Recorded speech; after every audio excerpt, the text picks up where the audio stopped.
salaamaaleykum chers internautes enquête 221 daleen ak jàmm comme niñ ko habitude di defee rek saa su ne waxtaanee lépp li nga xam ne rek dafa soxal en tout cas actualité Sénégal waaye it ñu jël ci benn bu ci am solo ñu daal di ko teg ci table bi fexe it def ci enquête waxtaan ceeg ñi nga xamante ne nii ñoom ñooy sunu internaute ngir gindi leen xamale leen ni mbir mi fii la toll ak évolution moo waral tey nag ñi ngi fi nga xamante ne moom moo di ci parcelle bu ñu nee parcelle nag dañ fee seet si ki nga xamante ne nag moom moo di en tout cas Serigne Babacar Mboup nag moom mooy coordinateur ànd sàmm jikko yi di benn collectif bu nga xamante ne dafa regroupé membre yu bëri yuy soxal rek lépp li nga xam dafa jëm ci wàllu diine valeur morale di ko xeex ak wala it li nga xamante ne ni moom mooy la ñuy bafoué lii di sunu cosaan aada waaye tamit sunu diine valeur yi lu ko intéressé la ginnaaw bi ñu defee tuuti ci présentation bu gàtt boobu dañ koy bàyyi mu nuyoo moom it mu daal ñoo wax tuuti lu ñu mën a jàpp dëgg ci la personne de Babacar Mboup sëñ Babacar ñu ngi lay nuyu bu baax a baax. waaw soxna Abiba maa ngi lay fay di nuyu aussi seen équipe bi di nuyu internautes yi nga xam ne aussi ñoo ngi ñuy toog ci. Enquête 221 donc xam naa mën nañu doy loolu li nga wax man Ababacar Mboup laa tudd donc collectif ànd sàmm jikko yi collectif bu am solo la parce que déjà mi ngi regroupé en tout cas foyer religieux yi nekk Sénégal association islamique yi yenn ci ay société civile bi ak ay association de jeunes ak des associations de femmes nga xam ne en fait loolu moom mooy le Sénégal donc comme ni nga ko waxee aussi li ñu tax a jóg mooy dañu seetlu ni Sénégal de plus en plus en fait valeurs yi mi ngi na sax mi ngi gën di ñi koy gën di ñàkk loolu nag ku jàngat ci am gis-gis ak am tuuti xam-xam ci liy dox da nga xam ni du lu fortuit maanaam du lu gratuit du loo xam ni dafa jékki-jékki rek am noonu dafa am agenda boo xam ni au niveau international la muy impacter maintenant négativement ci suñu réew ak suñu doxalin réew ba ñun liñ gënoon a fonk tey néewal nañ ko delloo nañ ko ginnaaw. Un Sénégalais ci ñun suñuy maam bari aana ñoo xam ne joxe nañ seen bakkan ndax seen kàddu kese sénégalais bu njëkk bu la mis xesee ni waaw la bu waaw bi naree dañ jaral na ko bakkanam actuellement sénégalais ku ñëw di wax ak yow abordé a priori bu waxee rek automatiquement da ngay jàpp ni kii moom li muy wax day comme ni ngeen di waxee langage bi day dóor alors ba nga yaakaar ni kon lan moo tax loolu dox fi ci diggante bi mooy ni am na yu bari yuy am ba tax loolu mën a nekk donc kon suñu valeurs yi mi ngi effrité wu ñoo ngi koy gën di ñàkk looloo tax nag collectif bi jóg ni lii buñ ci taxawul danañ dema dem ba li doon suñu nité li taxoon ñu fonk ñu li taxoon sénégalais yi fu ñu mën a dem ñu siggi xool leen loolu ñoo ngi koy ñàkk de plus en plus alors loolu nag moo tax collectif bi jóg ci taxaw tem ci suñu valeurs yooyu nga xam ne si ce sont des valeurs d'abord en fait traditionnelles des valeurs religieuses yooyu yëpp ñu combiner ko taxaw temm ci sàmm ko parce que c'est un legs c'est un patrimoine certes immatériel waaye patrimoine la boo xam ni ñun moo ñu gënal ay milliards ndax mooy suñu identité mooy tax ñu xam l'homo sénégalensis ca ngor ga jàmbaar ga bañ lu bon di bëgg lu baax alors loolu ñun moo ñu gënal lu mën a doon donc collectif bi en somme loolu ci lay yëngatu waxtu wu ci nekk ci biir réew mi ak ci bitim réew bi ànd kook sénégalais yi nekk ci biir Sénégal ak ñu nekk ci diaspora bi di am ay yëngatu.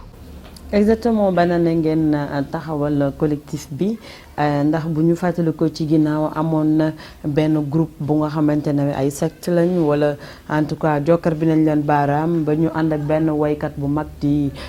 kii di Rihanna soppeewu xale jigéen ñi ñu ñëw fi est-ce que seen teewaay ngir ñu am li ñu def fii nii mooy franc-maçon yeeg LGBT yi di borom ñaari tur yi ndax collectif bi juddu na ci année boobu wala judduwul ak ban temps carrément ngeen def kii bi collectif bi. Voilà collectif bi mi ngi juddu en 2016 en 2016 booba jamono boobu question bi ñu gënoon agité moo doon wàllu homosexualité le 9 janvier 2016 lañ ko créé booba il y en avait 17 associations fondatrices yéen a ngi fàttaliku événement yi amoon fële Kaolack jamono yooyu mariage ñu naan la am na mbaaw am na góor jigéen yi lëmbee réew mi te véritablement dafa xawoon choqué l'opinion publique nationale ndax ñun xamuñu loolu gis nga le peuple wolof su ma waxee le peuple wolof nag en fait alpulaar yi ñëpp bokk nañ ci mais le peuple sénégalais wala boobu le peuple sénégambien phénomène boobu ñoom xamuñu sax naka lañ koy décrire ak naka lañ koy tudde ba tax na dañuy jël ñaar ñi ko seq ñëpp muy góor ak jigéen ñu boole seeni tur ni góor jigéen mais amuñu sax baat bu approprié bu ñu ko mën a tudde parce que xamuñu ko gis nga boo xoolee dans la société sénégalaise ñun li ñu xamoon ci góor jigéen en tout cas ñun ci suñu ndaw di ko fàttaliku te yaakaar naa loolu ñu bari ay études yu bari confirmé na ko ba ci sëñ Babacar Sy Mansour ci gàmmu gi mi ngi koy wax ku efféminé lañ daan wax ku góor jigéen nga xam ni dana toog ak jigéen ñi di jotaay ak ñoom bu xew jotee muy yëngal ay loxoom et cetera ci waxinam doxinam yooyu loolu lañ daan tuddee góor jigéen mais pas lii ñun ñu bëgg a indil léegi nii nga xam ni kooku dañ ko daan classé xale yi fuñ ko gis sax yuuxoo ko et cetera topp ko ndiiraan voilà foofu la daan yem dafay efféminé tout court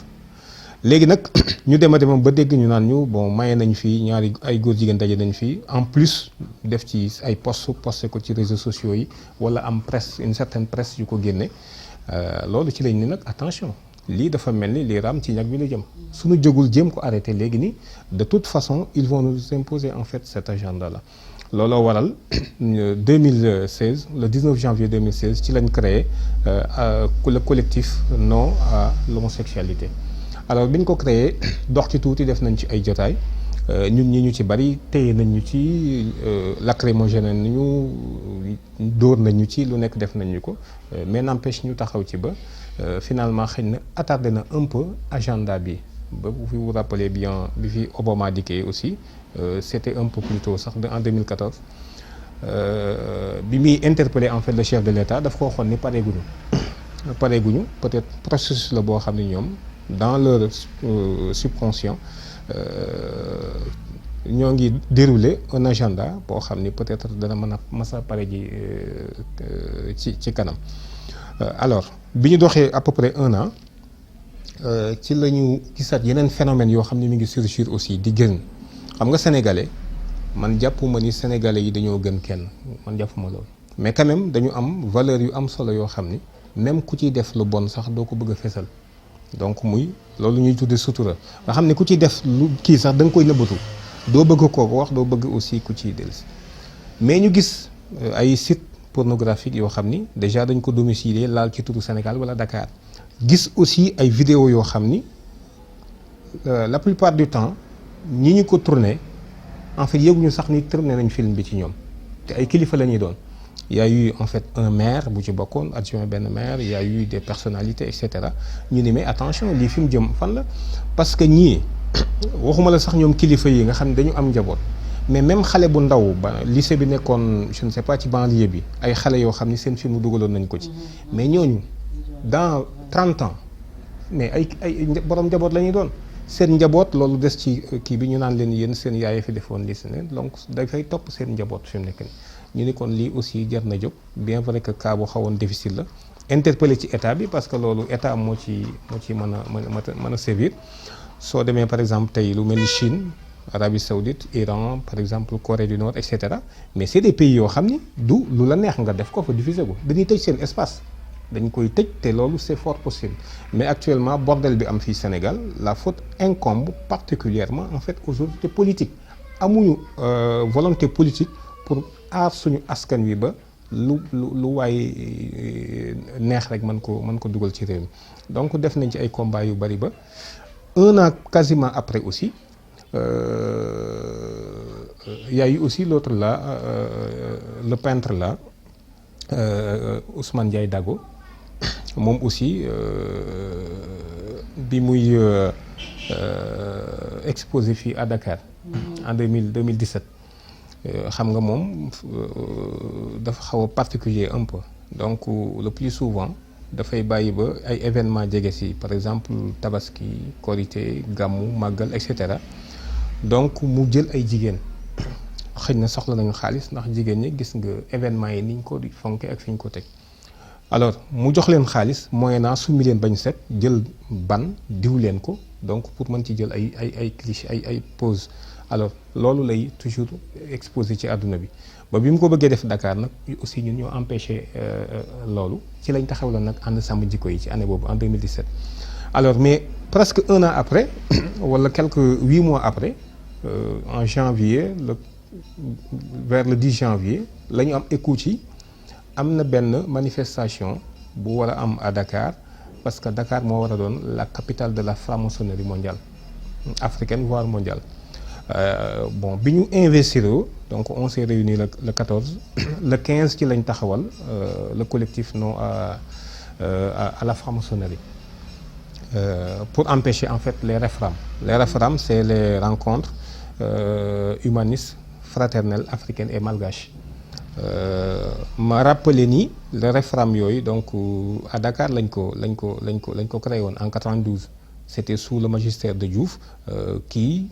est un grand franc-maçon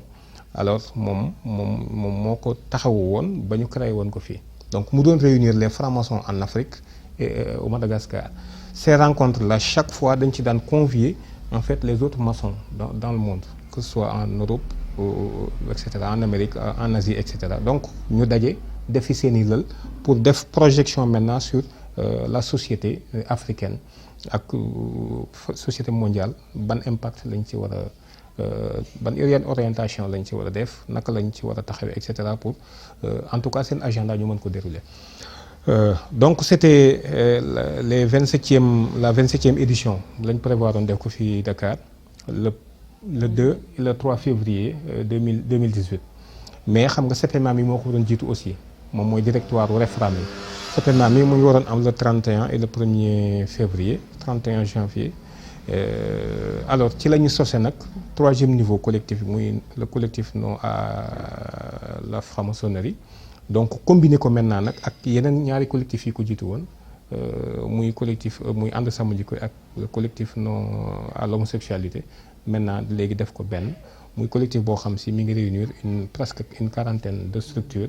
ngir taxawu ci fee yi nga xam ne si. exactement très intéressant discours bi wala it en tout cas historique li nga xam ne moom mooy collectif ànd sàmm jikko yi fi mu commencé ba fu mu toll seulement bu fekkee dañoo ñëw rek daal di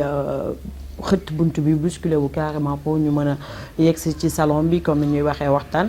mu ngi jëm ci wàllu homosexualité gis nañu ni le 21 juillet passé fële nga xamante ne ni moom moo di ci mosquée inachevée affaire yi fa la gën a amee woon benn taxawaay ñu gis ni ak benn promotion t-shirt LGBT ñu bëri sax ci Sénégal à travers concert bi ak benn artiste bu mag boobu di mën nañ ko wax na tout le monde ñu ngi ko doon wax muy Wally Balago donte sax nee nañu du moom mais plutôt dafa doon promouvoir li nga xamante ne mooy LGBT ñu bëri ca la ñu xamee carrément seen drapeau ak la ciy dem ak yooyu noonu ak ay recherche yu bëri yi ngeen def enquête yu bëri yi ngeen def dem ngeen ba si c'était un combat mën nañoo wax ne yéen a ko gagné et tout tey jii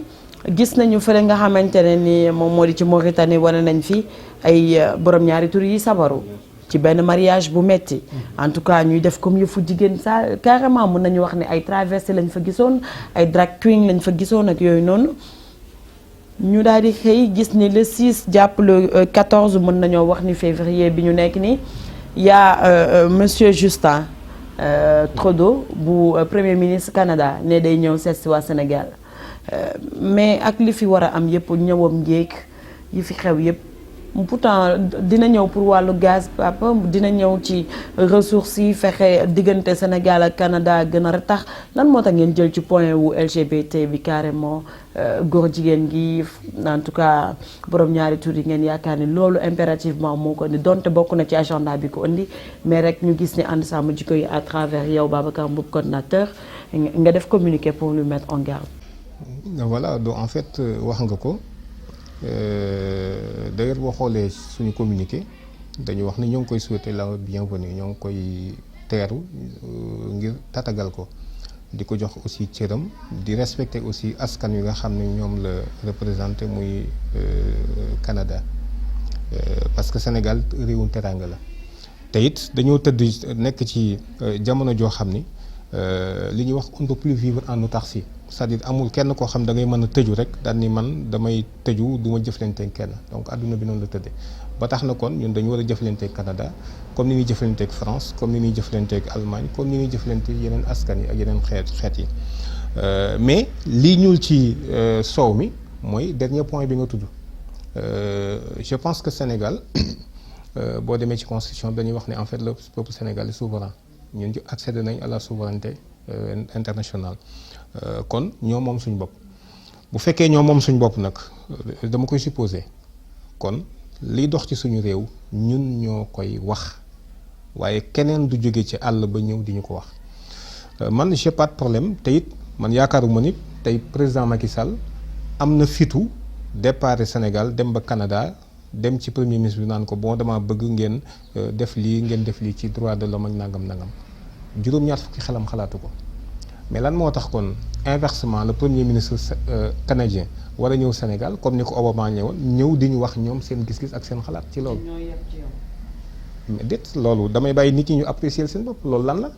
yow ñeme woo ko te ñoom ñeme nañ ko yow sa juróom-ñaar fukki xel xalaatul dem di évoquer ay questions yoo xam ne droit de l'homme par rapport ak yow li nga gëm laa wax sa réew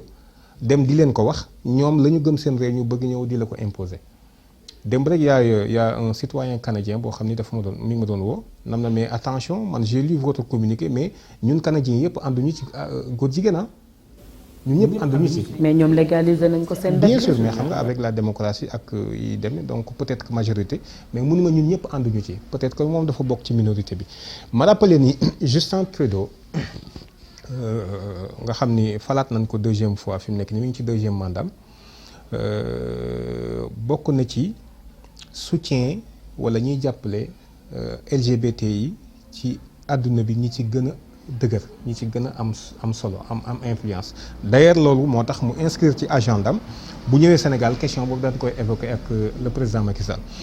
les sexes bi surtout. Absolument alors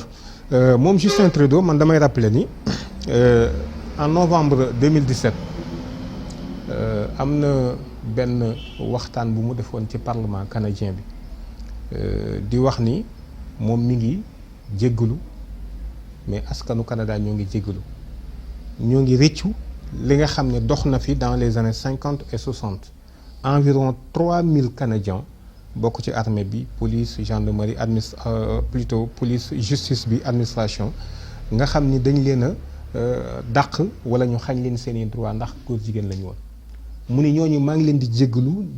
di wane aussi njuumte bi gouvernement yi ko précédé woon aussi ginu juum ci dossier boobu mais yamul ci loolu par la même occasion dafa décaisser 66 millions d'euros pour indemniser en fait ces gens-là voilà kii war a ñëw Sénégal muy lu mu gëm la moom dafa gëm ni c'est une communauté boo xam ni dañ leen a war a taxaw dañ leen war a protéger par A ou par B. moom est-ce que mucc na ci ñooñu ko. non c'est-à-dire du ma yegg ci wax moom ndax ci la mais en tout cas moom bokk na ci soutien yi gën a dëgër ci àdduna bi d'ailleurs je renvoie en fait à nos internautes ngeen dem xool discours am boobu discours bi keroog dafa doon jooy xàccit comme xale di wane ni donc ñun dañu am gàccee ci di jël ay nit di leen parce que rek seen orientation sexuelle kii la au nom de la religion ngeen bëgg a évoquer yenn kii donc di jooy xàccit alors 3000 Canadiens yoo xam ne si dañ leen indemniser pour 66 millions d'euros donc voilà ki war a ñëw Sénégal te xam nañu ak suñu réew yu néew doole yi xam nga dañuy wax ni néew doole tooñ la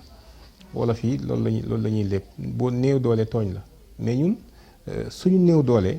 muy les pays là du ma wax sax en développement suñu pauvreté bi ak irresponsabilité yi suñu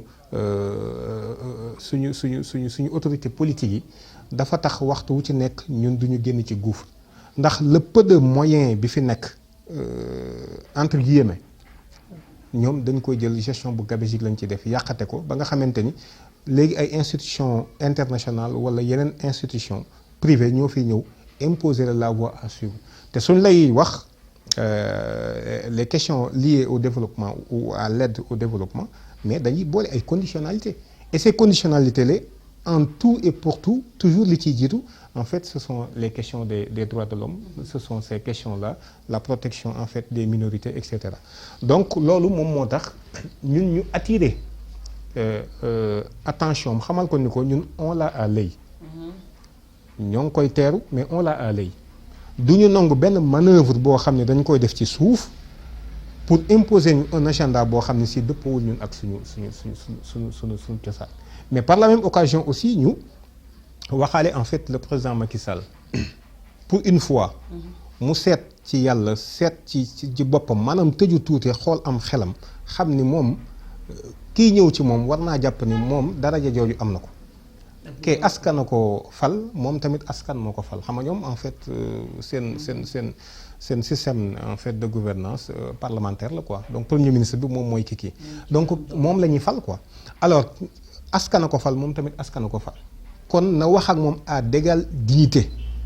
mu leer ko ni moom ñi muy représenté Macky Sall na xam ni ay sénégalais la ay wolof lañu ay séeréer lañu ay alpulaar lañu dafa am trajectoire bu ñu am dafa am ngëm-ngëm boo xam ne moom la ñu am dafa am valeur dana am ay us yoo xam ne loolu la ñu am d'ailleurs c'est ce qui fait notre identité c'est ce qui fait en fait l'homo sénégalensis mu xam ni kon luñ ko waay mën a wax aussi bu mu ci demee xelam ak lu ñu koy jox wala ñu koy dig surtout ñu koy dig parce que ay digge la doon le plus souvent ndax ñoom du ñu yëngee rek jox la dara dem ci d'ailleurs boo seetloo d'ailleurs mooy deuxième phase bi sax damay wax ni cette venue là alerté na ñun ñëpp mais c'est un agenda boo xam ne si en fait c'est porté par les Nations Unies. waaw parce que ñu ngi wax ni ci seen benn ONG lañ ko yónni aussi foofu noonu gis nañu tey la yàggul tuuti moom le président Macky Sall bi ñu ko invité dafa wax ni carrément li nga xam ne moom moo jëm ci minorité boobu di borom ñaari tur yi amuñu problème ak le gouvernement sénégalais mais ak nit yi moom engagé wuñ ko may laaj papa ak seen pression yi ngeen teg ak sortie yu bëri yi ngeen génne di ko dànkaafu teewul mi ngi ci position à dire que le Sénégal mën nañoo wax entre guillemets n'est pas encore prêt est-ce que yaakaar ngeen ni Macky ngeen mënal ko dara le président pour mu ferme ci décision bi wala mu dellu ginnaaw ci loolu vu que ni récépissé yi yàggul tuuti Jamra sa xarit mi ngi wax ni carrément ñu ngi ciy def ba mujj gi sax les gens demandent mais ani sa ki nga xam ni ànd saa mujj koy Babacar Mboup bi nga xamante ne moo mën ci góor jigéen ñi dara. bon en tout cas ñoom mooy seen yéene Macky Sall moom du def dara ci loolu kooku moom mën naa cee dugal sama loxo ci sawara. sañ ko. no dajul def dara maanaam dafa amul sax maanaam carrière mën a wax nit ñi ni leen question yi bu leen ko évoqué tey man sax loolu mënu ko c'est-à-dire ful la ji mu laaj moom dafa nekkul ci moom xam nga boo xoolee le président Macky Sall bu ñu demee ak déclaration yu amee solo noonu nga xam ni ça interpelle directement le peuple sénégalais man je pense que loolu ak yéen média bi nekk Sénégal fii la ko waroon a waxee mais dafa dem d'abord choisir dem ba France waxee fa question yooyu nga xam ni ça touche en fait le cœur même des Sénégalais parce que dafa dem ci seen i ngëm-ngëm ak seen tradition alors journaliste bi mu ko laajee Sénégal ndax yéen da ngeen di séquestrer nit ñi ak question droit de l'homme yi mu ne ko non loolu amu fa mu ne ko non góor jigéen ñi dafa ne ko non Sénégal moom ñoom amuñu problème ak góor jigéen ñi su gouvernement bi ñoom sañ nañu li ñuy wax campagne sañ nañu aussi ndax xam nga kuy campagne da ngay woote ci dara donc góor jigéen ñi ak association yi leen jàppale sañ nañoo campagne alors sañ nañu aussi sur pignon sur rue aussi quoi maanaam loo xam ni nëbbul kenn fes na nga def ko ci mbedd sañ nañoo manifester aussi c'est le président Macky Sall qui l'a dit xam nga loolu moo lay wax ni la kii du moom mooy défendre en fait cette cause là mooy défendre li Sénégalais yi gëm alors li ma ci gën a yéemati aussi bu fekkee permettre ngeen nga xam naa ni benn extrait bu ndaw mooy xam nga maa ngi lay évoquer léegi les Nations Unies dafa am ñoom agenda bu ñu am sur l'orientation sexuelle et l'identité de genre n'est-ce pas depuis 2006 avec benn kuréel le comité IADO donc ñoom ñoo lancé woon une pétition internationale en 2006 pour ñu légaliser la légalisation universelle de l'homosexualité. Alors depuis 2017 maintenant il y a un texte qu'ils ont pondu maintenant pour maintenant harmoniser ñëpp mën a aligné wu pour mën a jëm ci loolu. léegi nag xam nga Nations Unies bu ñu fa ñëwee am nañ lu ñuy wax le comité des droits de l'homme des Nations Unies ce comité là dañ lay saytu par exemple FMI jox na la dara. am na laaj veto bi. conseil de sécurité ba yéen a ngi laaj veto. yooyu c'est des bluffs sax ñun xam nañ ni ñun dañuy waxantu quoi c'est-à-dire ñun sérieux wuñu quoi maanaam ñun duñu ñu sérieux dañu sérieux wul parce que ces questions là c'est des questions sérieuses alors il faut les évoquer avec fermeté mais ñun nous ne sommes pas sérieux malheureusement rawatina sunu njiit yi nga xam ne si c'est des maanaam ay lèche-pieds lañu donc c'est xaw ma sax naka laa leen di qualifier alors ñoom bi ñu ñëwee il faut que parce que Sénégal am na ay convention yoo xam ne signé na ko am na ay charte yoo xam ni aussi signé na ko ba ratifié ko aussi donc ñoom ils nous ont à l'œil maintenant dañuy saytu dañuy évaluer périodiquement alors le comité des droits de l'homme des Nations Unies des droits de l'homme bi ni la dame là moom moo jiite woon délégation bu Sénégal il y a eu 28 recommandations yoo xam si Nations Unies def nañu ko Sénégal mu ni concerné wu homosexualité ak gis nga recommandation yi muy wax ni quoi 28 yi mu ni recommandation yi leen defal code de la famille bokk na ci les droits des femmes affaires yi prisonniers et cetera la démocratie au Sénégal et cetera mais du problème mu homosexualité rek la ñu def ci recommandation mais quand même ci la bokk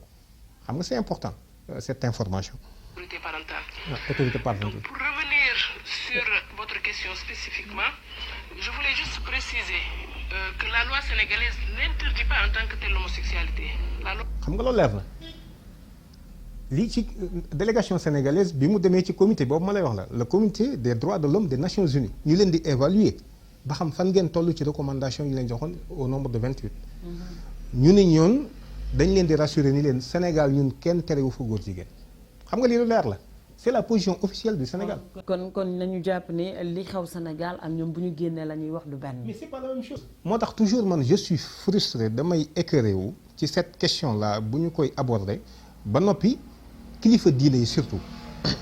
nga xam ni lu baax ci réew mi ñoom la seeni waajur ñoo ko fi def gis nga Sénégal lii fi am ci mbaax lépp diine kese moo ko fi def. gis nga ñun ñi nga xam ne on a été à l'école française njàngum tubaab defuñu fi dara lu dul wax ak yàq ak sàcc ak wor amul dara lu ñu taxawal ci réew mi lu dul yàq wor sàcc alali réew alors lu fi baax diine ko fi def fii Sénégal alors ñooñu nag doon diine ñooy ñi war a taxaw réew mi bala mu dem ci hécatombe ñoom ñooy ñi war a taxaw aussi askan wi balaa liy xew ci yeneen réew yi xew fi te xam nga lii c'est une position si lu leer la kenn du ko commenter d'ailleurs elle poursuit buy expliquer ni en fait le fameux article en fait 319 terewul homosexualité mais acte contre nature commis en public. Hein? Dégg nga. Ce qui est interdit et réprimé, c'est les actes contre nature. Et actes contre nature commis en public. Parce que si ces actes sont commis en public, ils sont considérés comme des attentats à la pudeur. Ce qui veut dire qu'au Sénégal, il ne s'agit pas de persécuter les personnes homosexuelles dans leur intimité, dans leur vie privée, dans leur maison. Non. C'est des actes contre nature commis en public qui sont interdits et réprimés. muy du loo xamante ne ni ñun dunduñu li xam nga lii c'est très grave c'est gravissime les actes contre nature mais man su ma génnoon ak sama soxna laa wax sa soxna soo takk génn ci mbedd mi boo sëyeeg moom ñu tëj la kaso parce que loolu attentat à la pudeur la kon dégg nga li mu wax mu ni acte contre nature ñaari góor jigéen yu génn ci biti bu ñu ko defee ci en public la ñuy sanctionné xam nga c'est très grave ça c'est très grave alors man. léegi da ngay d'accord ne récépissé yi gouvernement bi joxe na ko parce que ñu ngi ko doon wax. voilà non c'est-à-dire récépissé yooyu. xam nga récépissé yi non je le confirme pas récépissé yi maanaam du caagante ni ay association yu ñuy déclaré ne association homosexuelle la ñuy déclaré mais association yuy liggéey ci sida la ñuy déclaré d'ailleurs man maa ngi liste bi fii nii mais association yi dañ koy. déclaré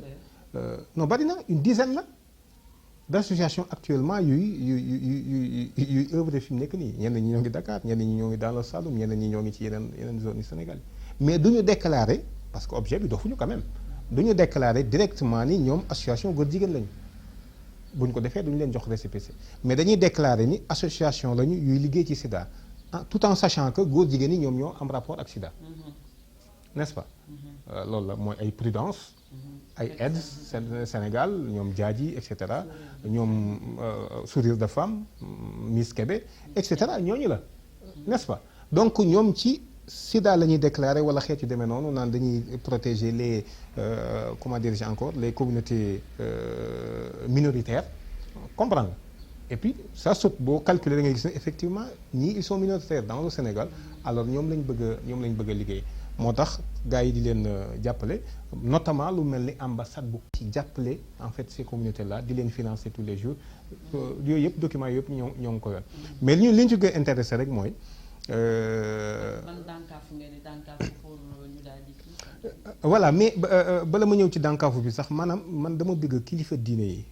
ñu gën a vigilant te gën a veiller ci liy dox ci réew mi man mënuma comprendre benn diine boo xam ni dan naan la yoral sa kurus demal tëju fale nga jaamu yàlla man vraiment jooju diine doyuma man personnellement jooju diine man nekkuma ci gis nga diine bu fekkente ni mënta am un œil sur ce qui se passe dans la sphère publique jooju diine matul diine kon ñun ni ñu comprendre diine ci boppam moom moo erroné maanaam baaxul ñun diine dañu war a fexe ba bàyyi xel liy dox ci réew mi te xam ni àdduna sépp lëndëm na li war a taxaw li mën a dindi Sénégal ci jafeñ-jafeñ yi muy nekk ni diine la kon nit yi diine yi su fekkente ni ñoom ñoo fi yor ak mbaax di tette nit ñi ci ak mbaax ba noppi seetaan ñu bëgg ñu ci médias yi polier ñu ak lu bon ba d'ailleurs tey fi mu nekk nii koo gis mu percé si rek parce que am na lu muy traîner ci suuf loo xam ne du ko leer n'est-ce pas mais les plus méritants ñi nga xam ne jàng nañ journalisme par exemple jàng nañu tàggat nañ leen ñu intègre maanaam du ñu dem fenn d'ailleurs bu ñuy faatu sax ci feebar ak ay ñàkki ordonnance yi boo moytu ci la ñuy mujje parce que def nañu seen liggéey normalement parce que seetaan nañu ñu asseoir benn système boo xam ne malheureusement dañuy promouvoir en fait les mieux alors kon kilifa diine yi nañu xam ni ñii ñuy dalal di leen teeru di leen teral jël nañu paaka jam nañu suñu ginnaaw te lii seen yéene mooy lu fi nekkoon ci lu baax la seen maam yi doon xeex ba am na ci ñoo xam ne seen bakkan lañ ci bàyyi la seen maam yi doon xeex ñoom le contraire la ñuy samp ci réew mi te ni ñu koy sampe aussi day jafe pour nga dindiwaat ko parce que dañ koy jaarale ci yoon légiférer def ko une loi d'ailleurs gis nga récemment on a été voir en fait le député Mamadou Lamine Diallo mais moom article 319 bi ñuy wax ni muy contre nature mais dañ ko doon supprimer modifier ko pour def léegi maanaam góor jigéen daal léegi moins de 18 ans soo amee rapport góor ak góor wala jigéen ak jigéen moins de 18 ans ci ngay amee problème. waa Kenya mi ngi noonu sëñ Babacar kon xam naa ni sama laaj bu mujj mu ngi dem si toutefois Justin daal di ñëw def noonu peut-être nee ngeen yéen a ngi koy joti bët lan mooy seen beneen plan bu nga xam ne taxaw ngeen ko pour def bu fekkee ni par hasard lii malheureusement ñaanuñu ko yàlla bu mu fi am mu am benn jéego boo xam ne def nañ ko ba ñu xam ne lii jéego la ci ñoom. en tout cas ñun xam nga plus souvent boo nekkee ci xeex sa plan doo ko dévoiler publiquement mais moom xam na ne on l'a à l'œil te gars yi ko gën a garaaw jaar nañu fi tey te ñun dañuy affiché wu ñun nëbbatuwuñu xam nañ ñu ci réew mi donc li ñuy wax aussi publiquement lañ ko wax ni ñu daan def nag danañ ko def mooy danañ impliquer en fait les autorités religieuses parce que ñun li ñu gëm dañu gëm kilifteef dañu gëm aussi ni kilifa diine yi sëriñ si ak église bi lu ñu bëgg ci réew mi war naa mën a nekk ñoom ñooy boroom réew mi alors ba tax na danañ ci waxtaan ak ñoom noonu ñu ko daan defee su ko defee tamit def nañ débat un premier pas mooy def nañ communiqué li ci jëm ci communication bi comme lu mel nii ak ci yeneen i organe donc ñoo ngi koy def li ci des nag moom on se réserve bu téye ko ba buñ ci àggee bu fekkee war nañ ci àgg tamit danañ ko def waaye de toute façon moom ñoom nañu xam ni cet agenda là ne passera pas duñu seetaan réew mi kenn di ko góor jigéeniser duñu ko seetaan même état bu Sénégal mi ngi gëmloo nit ñi ni léegi moom tegu leen dara maanaam topp leen dara bañuñu ko fi loolu mën nañ ko jëlee ci làmmiñu président de la République ak ndaw si nga xam ne moom moo doon jiite woon délégation bu sénégalaise bi ci évaluation périodique bu comité des droits de l'homme bu Nations Unies donc mais fi nu jëm mooy beneen étape mooy légaliser ko léegi nag donc jéego yooyu ci sens boobu ci la Justin Trudeau ñëwee ci jéego yooyu tamit ci la yeneen pression yi nga xam ne mi ngi am nag mais gis nga yëf yi soxna Abiba bu mu la maanaam bu mu la jaaxal rapport de force kese la rapport de force le peuple sénégalais nag dernier mot bi moom lay ñëw kon il faudrait que le peuple sénégalais aussi ñu jëkk taxaw parce que bu ñu seetaanee ba seen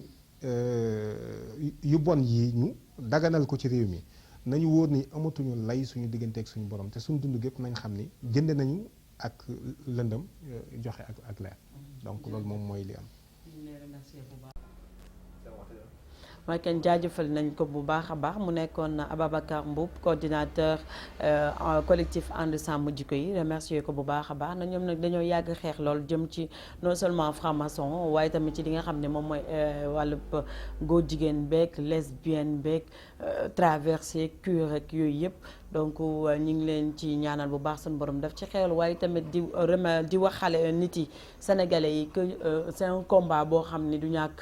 dañuy bëgg ñëpp di ko rejoindre parce que tout un chacun ñu ngi ciy gis seen bopp man yéen ñi may seetaan ak ñëpp kon nañ ci bàyyi xel bu baax a baax ñu bañ a nangu suñu réew bi ñi nga xam ne mooy borom ñaari tur yi di ci teg loxo. remercier équipe technique bi ma àndaloon donc Roger Mendy ak Ndeye Khady ak tamit sama Thomas bi maa ngi koy remercier bu baax a baax Mor ci jàppandal wi ak sunu sunu def naa ko coordinatrice tey Aminata Paye donc incha allah ci beneen enquête ak keneen ku ñu war a waxtaanal jaa ngeen jëf.